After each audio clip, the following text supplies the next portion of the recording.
सबसे पहली बात तो यही है कि पिच जो है पेसर्स को मदद करती है यहाँ पर, और ये वो नहीं है कि आपको गेंद पड़ के पहले दिन से ही टर्न होनी शुरू हो जाएगी। यहाँ पर आप आएंगे तो सबसे पहला चैलेंज वही होता है कि आप इंग्लैंड में खेल रहे हैं, बादल छाए हुए हैं और सामने से एंडरसन आ रहे हैं, एक तरफ से मार्क वुड आ रहे हैं, ऑली रॉबिन्सन आ रहे हैं, गेंद बहुत तेजी से लहरा रही है। अब ये टेस्ट कैसे पार होगा?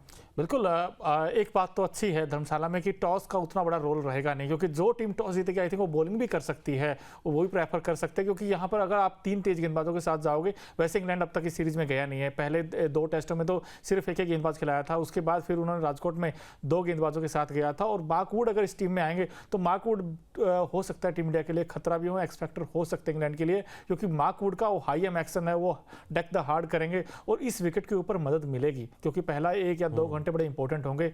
वहां पर इंग्लैंड के थोड़ा सा लिए एज इसलिए मिल जाएगा क्योंकि उनके पास एक्सपीरियंस गेंदबाज हैं। आप जेम्स एंडरसन की बात करते हो तो उनके पास जो एक्सपीरियंस है उनमें वो आर्ट है विकेट लेने की, तो उनसे संभल कर रहना होगा।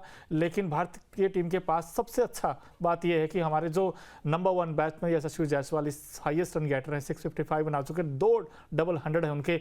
आई थिंक इंडिया के लिए सबसे बड़ी होप इस वक्त जायसवाल है। बिल्कुल जायसवाल है, लेकिन सवाल वही है ना, अभी अगर रैंक टर्नर नहीं है, अगर स्लो टर्नर भी नहीं है, ठीक है टर्न होगी गेंद, लेकिन यहाँ पर शुरुआत में हमने कभी नहीं देखा है कि धर्मशाला में पहले दिन पहले सेशन में गेंद टर्न होने लग जाए। शुरुआत तो आपको करनी होगी वो स्विंग के साथ, जैसी कंडीशंस हम वो देखते हैं कि ओवरसीज में जिस तरीके की कंडीशंस होती हैं वैसी कंडीशंस शायद वो लगभग आपको धर्मशाला में भी मिल सकती हैं। रोहित शर्मा आएंगे, यशस्वी जायसवाल आएंगे, लेकिन सामने एंडरसन है, और एंडरसन क्यों सबसे बड़ा खतरा अभी तक नजर नहीं आए थे, वो पिच के लिए नजर नहीं आए थे। अब ऐसी विकेट पर अगर एंडरसन गेंदबाजी करते हैं तो फिर तो आपका टेस्ट ये सबसे पहले है, इंग्लैंड का टेस्ट बाद में होने वाला है। बिल्कुल, इसमें नो डाउट, क्योंकि देखिए इंडिया के पास एक वीक लिंक अभी भी है इस टीम में, वो है रजत पाटीदार। अब रजत पाटीदार की क्यों पीछे पड़े हो पाटीदार? इसलिए पीछे पड़े हैं क्योंकि आपकी जो पीछे के जो दोनों मैचेस थे आपके, या 3 अब तक मैच खेले उन्होंने, 6 पारियों में 61 रन है, पहली चीज। नंबर 2 चीज ये है कि आप फ्लैट विकेट के ऊपर जो कहते हैं पाटा विकेट है,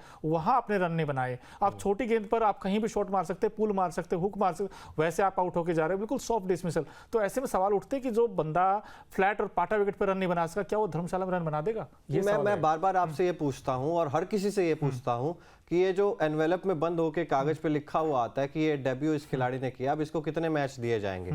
हमें लगता है कि यार 6 पारियां 3 मैच कहीं कम तो नहीं है, कहीं ज्यादती तो नहीं हो जाएगी? एक खिलाड़ी जो अभी उभरता हुआ सितारा है, जो अभी जिसने डेब्यू किया, इंडिया के लिए खेलना शुरू किया, जिसके पास टैलेंट की ऑफकोर्स कोई कमी नहीं है, तभी डोमेस्टिक में रन बनाकर उसके बाद टीम इंडिया में जगह मिली है, तो क्या 6 पारियों के बिना पर किसी को बाहर करना सही है या गलत है? ये सर मुझे एक चीज बताइए, आप जब सरफराज खान आए थे, सरफराज खान भी तो उसमें भी वही टैलेंट था, वही सब कुछ था, उनको भी एक इनिंग मिली थी वैसे बाय द वे, क्योंकि उसके बाद तो हमारे भी दोनों एक जैसे नहीं होते ना, हम खिलाड़ियों को कैसे कंपेयर कर सकते हैं? आपने कहा था केएल राहुल आएंगे तो सरफराज बाहर जाएंगे, एक टाइम पे तो यही लाइन थी ना, लेकिन सरफराज खान ने वो आउटस्टैंडिंग 9 खेल दी, उसमें पहली इनिंग में 62 बनाए, वो रन आउट हो गए थे, उसके बाद फिर वापस आए, फिर 50 बना दी, उन्होंने पक्का स्थान कर लिया।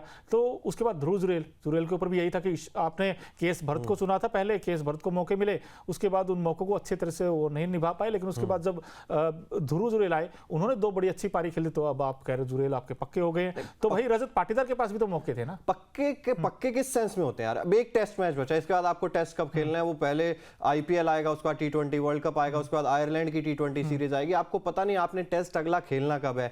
तो आप पक्के की परिभाषा एक तो मेरे समझ के परे है कि पक्के यहाँ पर चीज क्या है? पक्का तो कोई भी नहीं है टीम इंडिया में, ये चीज तो सबसे। और दूसरी बात मैं ये कहना चाहता हूं कि आप कह रहे हो ना पाटीदार वर्सेस केएल राहुल अगर केएल राहुल फिट है तो आप कह सकते हो कि ठीक है यार केएल राहुल को वापसी करवा दो आप, उनका होना जरूरी है। लेकिन अगर आप रजत पाटीदार को बाहर करके देवदत्त पडिक्कल को अंदर लाते हो ना, तो मेरे हिसाब से फिर वो देवदत्त पडिक्कल के लिए भी ठीक नहीं है। क्यों आप उन्हें सिर्फ एक ही मौका दे रहे हो? देवदत्त पडिक्कल उसके बाद टेस्ट मैच में आगे कब आपको खेलते हुए नजर आएंगे? इससे अच्छा जब आपके पास मैच ही एक बचा है और आप सीरीज ऑलरेडी जीत चुके हो, तो why not give a shot to Rajat Patidar once again? क्यों हम एक टेस्ट मैच के लिए किसी और खिलाड़ी की तरफ भागे? नहीं, इसमें ये भी है ना, पहली चीज है आपने केएल राहुल की बात की, वो सब्जेक्ट टू फिटनेस रहेगा और शायद मुझे लगता है मुश्किल ही आएंगे, वो नहीं खेलेंगे मैच। सो आई थिंक रही बात रजत पाटीदार की, भाई अब 3 इनिंग की 6 पारियां देखिए, एवरेज देख लीजिए आप 61 का है।